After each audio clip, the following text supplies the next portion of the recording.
I must confess that over the past few years, I have been gravely disappointed with the white moderate, who is more devoted to order than to justice, who prefers a negative peace, which is the absence of tension, to a positive peace, which is the presence of justice, who constantly says, I agree with you in the goal you seek, but I cannot agree with your methods of direct action, who paternalistically believes he can set the timetable for another man's freedom. Shallow understanding from people of goodwill is more frustrating than absolute misunderstanding from people of ill will. Lukewarm acceptance is much more bewildering than outright rejection. I had hoped that the white moderate would understand that law and order exist for the purpose of establishing justice, and that when they fail in this purpose, they become the dangerously structured dams that block the flow of social progress. I had hoped that the white moderate would understand that the present tension in the South is a necessary phase of the transition from an obnoxious negative peace in which the Negro passively accepted his unjust plight to a substantive and positive peace in which all men will respect the dignity and worth of human personality. Actually, we who engage in nonviolent direct action are not the creators of tension. We merely bring to the surface the hidden tension that is already alive. We bring it in the open where it can be seen and dealt with.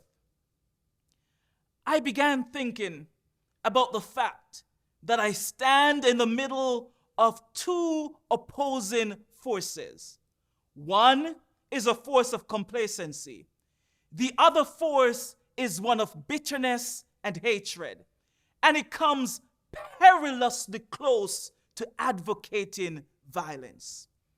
I have tried to stand between these two forces, saying that we need emulate neither the do-nothingness of the complacent nor the hatred and despair of the black nationalist. For there is the more excellent way of love and non-violent protest. I am grateful to God that through the influence of the Negro Church, the way of nonviolence became an integral part of our struggle. If this philosophy had not emerged, by now many streets of the South would, I am convinced, be flowing with blood. Oppressed people cannot remain oppressed forever. The yearning for freedom eventually manifests itself, and that is what has happened to the American Negro. Something within has reminded him of his birthright of freedom, and something without has reminded him that it can be gained. The Negro has many pent-up resentments and latent frustrations, and he must release them. So let him march. Let him make pilgrimages to the city hall. Let him go on freedom rides and try to understand why he must do so. If his repressed emotions are not released in nonviolent ways, they will seek expression through violence. This is not a threat, but a fact of history. So, I have not said to my people, get rid of your discontent. Rather, I have tried to say that this normal and healthy discontent can be channeled into the creative outlet of non-violent direct action. And now, this approach is being termed extremist. But though I was initially disappointed at being categorized as an extremist, as I continued to think about the matter, I gradually gained a measure of satisfaction from the label.